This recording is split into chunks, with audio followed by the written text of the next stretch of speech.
Welcome to Frances Quilts, the site dedicated to the wonderful art of quilting, with a few other fun things thrown in as well. If you like what you see here, be sure to give it a thumbs up and subscribe so that you can be notified of future videos. Hey guys, welcome back to Frances Quilts. Several months back, I was at the International Quilt Festival in Houston, and I listened to a lecture by Sue Hines. Now, Sue Hines is a quilter. She specializes in doing grid designs and in making very ornate designs just one line at a time using a grid. I bought her book and I bought her grid maker, and I thought this would be a lot of fun. So I started out by just getting my fabrics ready, just taking a couple of old scraps of fabric and drawing my grid. Before I started quilting, I decided I would try it on plastic first. So I put a piece of plastic, actually it's a clear shower curtain, on top of my grid that I had drawn, and I started trying to draw some of these designs. And guys, it was hard. I mean, I was really struggling with figuring out how to move from one to the other and just having really a hard time with it. So I started thinking, what is a simpler design that I can do? And I decided, instead of doing any of her designs, I was going to start out simply by doing a point-to-point arc. So from one corner, arcing down to the other corner, and then back up again. And so that every line of that square has an arc in it. That was what I was going to start with. I did it 3 times. The first 2 times are on video, and you'll get to see that happen. The first time I did it with a contrasting thread, and I wasn't as careful with my points, with where everything was meeting. And you're going to see that it's not as neat and tidy as it could be. The second time I switched to a thread on the top that matched the fabric, spent a little bit more time with it, and you'll see that it's better, but you can still see the dark thread from the bobbin poking up because the fabrics aren't great quality, so that's why that's happening. The third time, which I did not do on camera, I took my time, I slowed it down, and I used matching threads in the top and the bottom, and it looks really, really good. Let's go watch it. As I said in the intro, when I was doing the drawing, this seemed harder to do than I was expecting it to be. So I'm just going to start with just some simple things where I'm just doing an arc from a point to a point and see if I can fill in that. I want to do 25 at a time. So I want to do a 1, 2, 3, 4, 5 by 1, 2, 3, 4, 5 grid. So I want to fill that area in with just these simple arcs.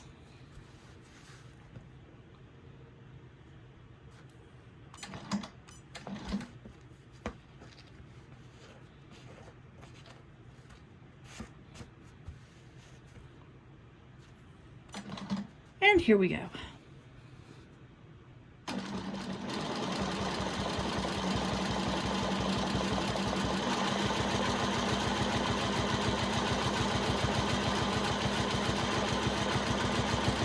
I'm just trying to make my arc and hit on that point. I'm not doing a great job of it, so let's quit talking and concentrate. I'm down to there. I'm going to work my way back up again.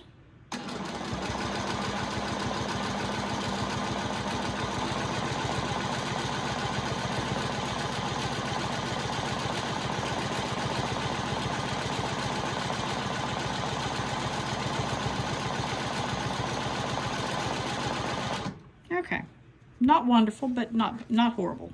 So now let's come over and do over and down to the next side. This time when I do it, I'm going to really work to hit that point every time, and maybe just take a little pause there before I go on to the next one.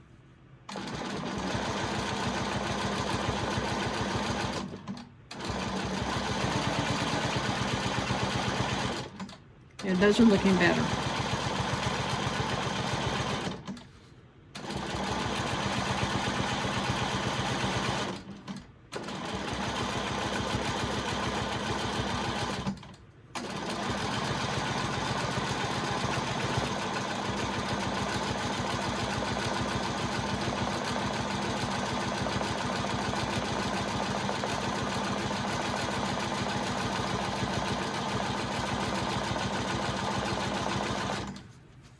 Okay, let's do the next row or column.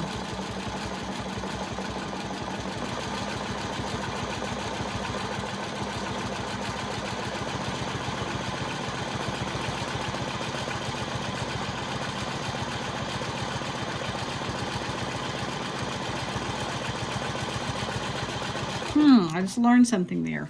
If I am watching this side of my foot and this side of my foot, maybe I can space it so that it's always 1/4 of an inch from this line when I'm at this point up here. I don't think that makes a lot of sense, but let's try it and see.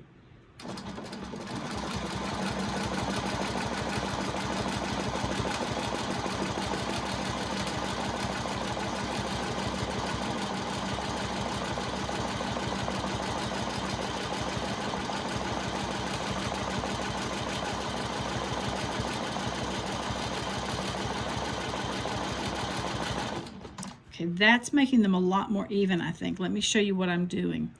Let me get back over here to this next column. Okay, when I make the next row coming from here down to here, right in the middle here, I want this edge to be right against that. That means that my needle will be 1/4 of an inch in here. Let's see if that will work. When I get to the middle, I want that to be on the edge. So come to there. So there it is on the edge there, and then back to the center. Let's do it from the other side. Same thing, I'm in the middle of the square, and that is right on the edge there. Back to center. Do it again.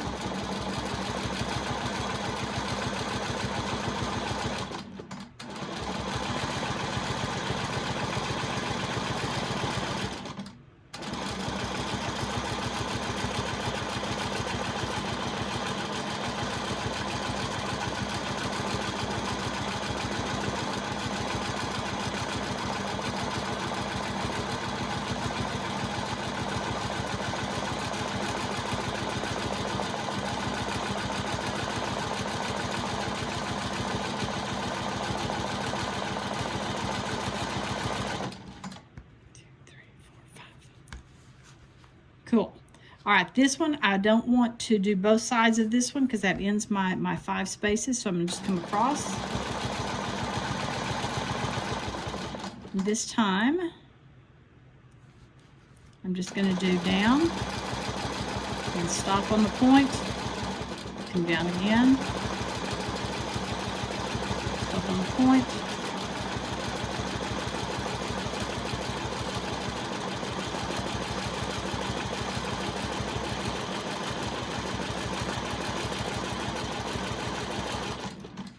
Okay, I know I should be doing these going side to side, but I think just for practicing this time, I'm going to turn it around this way. And let's just come over here, I guess.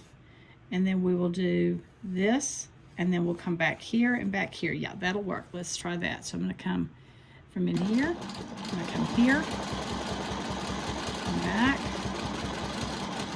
here.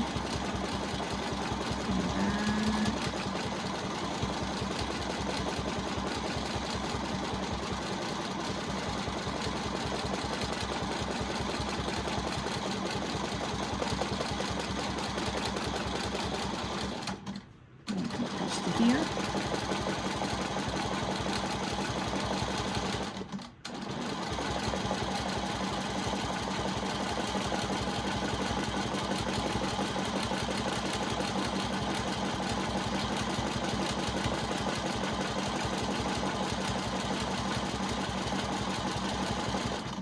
Okay, I'm finding that it's pretty important to try to hit those areas right in there. I'm not doing a great job, but let's just keep working at it.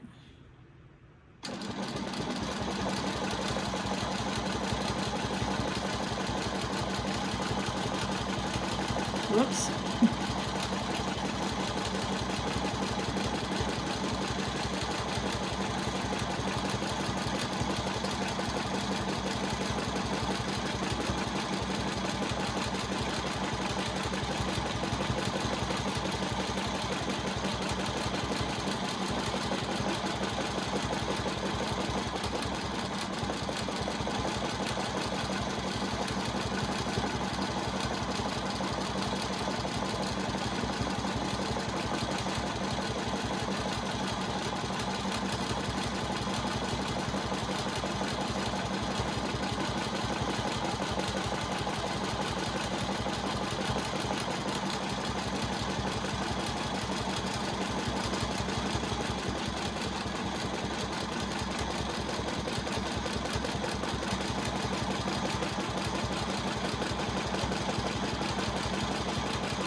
Maybe it's getting better.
All right, let's just have a little look here and see.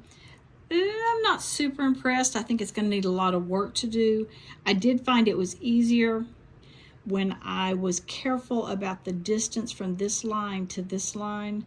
Again, using the edge of that foot seemed to help a little bit right there.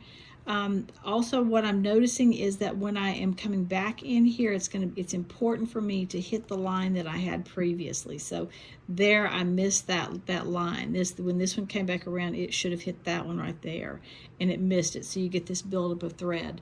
Now, whether it's going to look bad when I'm doing it with a thread that matches the background, I don't know. I may try that again in a minute and just see. And it may look better once all of the blue lines have been washed out as well. Let me play with that and see. And look, that looks a whole lot better once I got rid of the lines. Without the lines there, you're not noticing all of this, the different sizes as much. I do think doing it in a color that matches this fabric will make a big difference. I think I'll try that next and see how it does.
that looks a whole lot better having the thread that matches the fabric. Also, I tried to be very careful in here. As I was coming along, I tried to hit the lines that were before it. So if I'd done these lines first, when I was coming back this way, I tried to make sure that I hit that edge and echoed it through there. And the same coming back this way, I hit that edge right there and echoed it coming back down here. Let's spritz it out and see what it looks like. Now I think that shows some promise. Obviously you're seeing some little black dots coming through there from the bobbin thread. I'm not using a high quality fabric here, so I know my tension is not going to be wonderful. But I like that. That looks a lot better. That's a little more encouraging than that first thing that we did. I quilted it one more time off camera, and this time I used a matching thread in the bobbin, so I didn't have to worry about all the little pokies that I was getting, and that looks much, much better. I was very, very slow with it. Was very careful to make sure that I hit all of the corners exactly where I needed to, and I did my best to make each one of those little petal shapes the same size. That, I think, looks really, really good. Now, the question is, can I do some of the others? We'll have to see. So as you can see, the tricks are slow it down, be super, super accurate, and make sure you hit every one of those corners, and make sure that your stitching lines follow the previous stitching lines, and then use a thread that matches. I really do like how this third version turned out, and I can see playing with that some. I think you could even go back in and add some filler designs in some of those areas if you wanted to, and I may play with that next. Anyway, thanks for letting me show you the things that I can do right and the things that I do wrong, and thanks for all your encouragement along the way. If you like what you see here, please be sure to subscribe so that you'll be notified of future videos, and be on the lookout for my new online course called Keeping It Straight, 8 Ways to Use a Straight Edge Quilting Ruler. It'll be available soon, and I think you'll love it. Thanks for joining me here today. See you next time on Frances Quilts. Remember, if you like what you've seen, be sure to give it a thumbs up and subscribe. Please check out my website and daily blog at francesquilts.com, and I can be found on Facebook and Instagram at Frances Quilts. Thanks so much for joining me. Hope to see you again soon.